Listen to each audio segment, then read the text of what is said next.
এই ভিডিওটি দেখুন এবং ইসলামের ব্যাপারে জানুন। এই তথ্যবহুল ভিডিওটি ভালো লাগলে লাইক, শেয়ার, কমেন্ট করে অন্যকে দেখার সুযোগ করে দিন। ঘরে দুইটি জিনিস থাকলে আপনি ফকির হয়ে যাবেন। এই দুইটি জিনিস ঘর থেকে আজই বের করে ফেলুন, আর না হলে আপনার ঘরের থেকে অভাব কখনো দূর হবে না।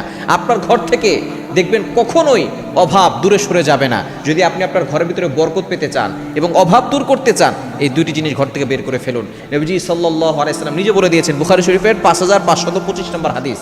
এই হাদিসের ভিতরে নবী সাল্লাল্লাহু আলাইহি ওয়াসাল্লাম জানিয়ে দিয়েছেন দুইটি জিনিস যার মাধ্যমে ঘরের ভিতরে কোনো রহমতের ফেরেশতারা প্রবেশ করে না।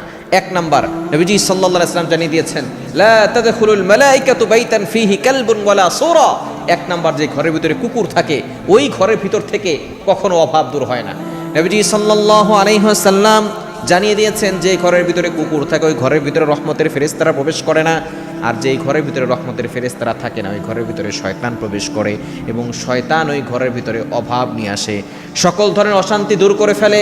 শুধু তাই নয়, শয়তান মানুষের ভিতরে ঝগড়া ফাসাদ সৃষ্টি করে, স্বামী স্ত্রীর ভিতরে অশান্তি তৈরি করে ফেলে। সুতরাং যদি আপনার ঘরের ভিতরে কুকুর থাকে, দেখবেন আপনার ঘরের ভিতরে শান্তি থাকবে না। আপনি আপনার কুকুর যদি লালন পালন করতে হয়, অনেকে দেখা যাচ্ছে ঘর পাহারা দেওয়ার জন্য কুকুর লালন পালন করেন, সেটা আপনি দূরে রাখবেন। অনেক সময় দেখা যাচ্ছে বেডরুমের ভিতরে আপনি কুকুর নিয়ে আসতেছেন, এর দ্বারা কিন্তু আপনার ঘরের ভিতরে কখনো বরকত থাকবে না। এবং দ্বিতীয় নাম্বার, কোনো প্রাণীর ছবি আপনি আপনার বাবার ছবি টানিয়ে রেখেছেন, আপনার মায়ের ছবি টানিয়ে রেখেছেন, এটা কিন্তু ইসলাম সাপোর্ট করে না। এবং অনেক সময় দেখা যাচ্ছে খেলোয়াড়দের ছবি টানিয়ে রাখে, এরপরে নায়ক নায়িকাদের ছবি টানিয়ে রাখে। আপনি তার ভক্ত, এই জন্য আপনি তার ছবি আপনার বাসায় টানিয়ে রেখেছেন, যার কারণে আপনার ঘরের ভিতরে রহমতের ফেরেশতারা প্রবেশ করছে না। আপনার ঘরে আস্তে আস্তে দারিদ্রতা চলে আসবে, আপনি কখনো এই দারিদ্রতা থেকে মুক্তি পেতে পারবেন না। সুতরাং কুকুর আর ছবি, কোনো প্রাণীর ছবি আপনি আপনার ঘরে রাখবেন না। দেখবেন আল্লাহ তাআলা আপনার ইনকামের ভিতরে বরকত দিবেন, ঘরের ভিতরে আল্লাহ তাআলা সুখ শান্তির ব্যবস্থা করে দিবেন।